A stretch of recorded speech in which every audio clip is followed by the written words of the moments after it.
तब ब्रह्मा जी को थोड़ी कष्ट भई और ब्रह्मा जी के ही पीठ से महाराज जी यहां ब्रह्मा जी के सीने से धर्म की उत्पत्ति हुई है।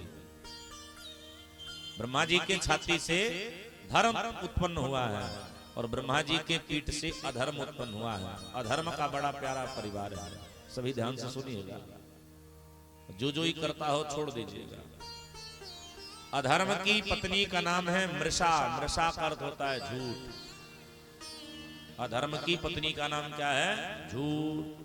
जो झूठ बोलता है उसका संबंध अधर्म से हो जाता है, या तो ससुर लगने लगता है या तो सारा लगने लगता है।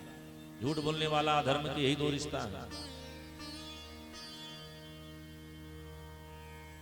अधर्म और झूठ से दो मंगल संतान हुए, दंभ और माया। माया है कन्या, दंभ है पुरुष। और गजब की बात है कि दंभ और माया दोनों ने आपस में ही विवाह कर लिया। इनके आपस में विवाह करने से इनसे भी दो सुंदर बेटा उत्पन्न हुए। पहला हुआ लोभ और दूसरा हुआ कृपणता। इन दोनों ने भी आपस में विवाह कर लिया। इनसे भी दो पुत्र, दो संतान उत्पन्न हुए, एक क्रोध और एक हिंसा। क्रोध है पुरुष, हिंसा है स्त्री। इन दोनों ने आपस में विवाह कर लिया। तब इनसे भी दो लोग उत्पन्न हुए, एक दुरक्ति और एक कली। दुरक्ति है बिटिया, कली है बेटा। इन दोनों ने जब आपस में विवाह कर लिया, इनसे भी दो लोग उत्पन्न हुए, एक भय और एक मृत्यु। और इन दोनों ने जब आपस में विवाह किया तब इनसे भी दो पुत्र उत्पन्न हुआ, एक यातना और एक नरक। अर्थात नरक तक की यात्रा करनी है तो झूठ की पटरी पर चढ़ लो, और जैसे झूठ की पटरी पर चढ़ोगे नरक की यातना अपने आप मिल जाएगी, क्योंकि आप उधर ही बढ़ते जाओगे। झूठ बोलने वाला क्रोधी बहुत होता है, झूठ बोलने वाला लोभी बहुत होता है। ब्रह्मा जी ने इस प्रकार अधर्म की उत्पन्न करी। ब्रह्मा जी को जब समझ नहीं आई तब ब्रह्मा जी ने सृष्टि में पहले पुरुष और पहले नारी की उत्पन्न करी। पहले पुरुष कौन है? श्रीमान मनु जी महाराज। और पहली स्त्री कौन है? भगवती शत्रुपा माता।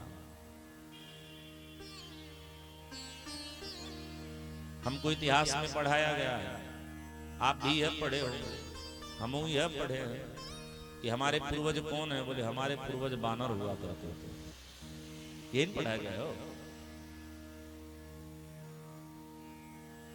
अगर हम बंदर के संतान हैं, आजकल लोग जो कह रहे हैं वैज्ञानिक युग है, वैज्ञानिक युग है, कितने बंदर हैं, क्यों ना किसी को मनुष्य बना दे रहे हैं।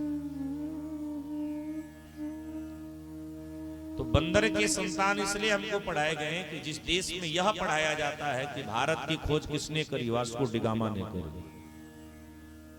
तो जिस देश में भारत पहले ही डूब गया हो, उसकी खोज भई हो, उस देश में कुछ भी पढ़ाया जा सकता है।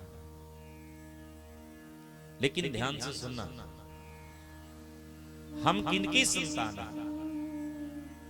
हम श्रीमान मनु जी महाराज जी के संतान हैं। मानवाः मनुपुत्राणाम्। हम किसके संतान हैं? हम श्रीमान मनु जी महाराज जी के संतान हैं। हमारे पूर्वज कौन हैं? हमारे पूर्वज श्रीमान मनु जी महाराज हैं। गोस्वामी जी ने बड़ी प्यारी पंक्ति लिखी है। स्वयंभू मनु अरु सतरू